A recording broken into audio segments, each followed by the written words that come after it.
నాకు చాలా unknown numbers నుంచి ఫోన్లు వస్తూ ఉన్నాయి. బట్ నిన్న మాత్రం నేను ఆన్సర్ చేస్తూనే ఉన్నా. నాకు గుర్తున్నవి చెప్తాను.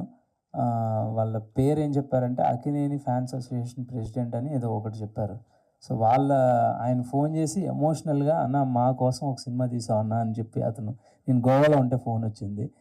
అలాగే మహేష్ సార్ అది మహేష్ సిటీ ఫ్యాన్స్ అసోసియేషన్ అని ఒక అసోసియేషన్ నుంచి నా ఫోన్ వచ్చింది. వివేక్ ఇస్ ఆల్సో సైడ్ స్పీకర్లో పెట్టి వింటూ ఉంటే వాళ్ళు ఎంత ఓన్ చేసుకున్నారంటే సినిమాని.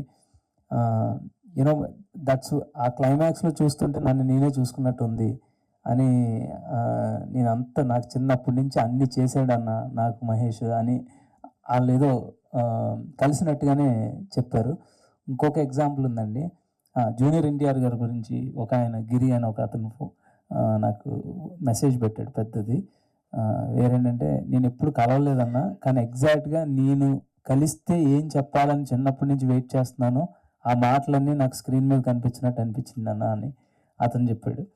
సో చూడండి, అంటే ఇది ప్రతి అభిమాని కనెక్ట్ అవుతాడు. అండ్ మోరోవర్ అభిమానుల్ని స్టార్ని గ్లోరిఫై చేసే సినిమా మాత్రమే కాదండి ఇది.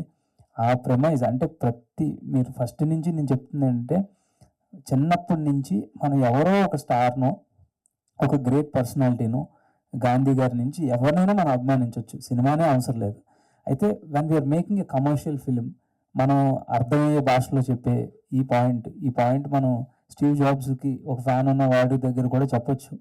కానీ అది అంత కిక్ ఉండదు కదా మనకి. ఒక గ్లోరిఫికేషను, సాంగ్స్, ఓ మీట్ కావాలి మనకి. సో అందుకని ఈ ప్రెమైజ్ తీసుకున్నా నేను, స్టార్ ఫ్యాన్ అనేది. సో ఇదేదో దీనికే అప్లై అవుతుందని కాదు, మనం ఎవరి నుంచి అయినా ఇన్స్పైర్ అవ్వచ్చు. మీరు ఎంత గొప్ప మనిషిగా అవ్వచ్చు అంటే ఇన్స్పిరేషన్ తీసుకున్నప్పుడు ఒకరోజు అతనికే మీరు ఇన్స్పిరేషన్ తిరిగి ఇవ్వచ్చు. యూనో ఆ పాయింట్ చెప్పాలనేది నా ప్రయత్నం.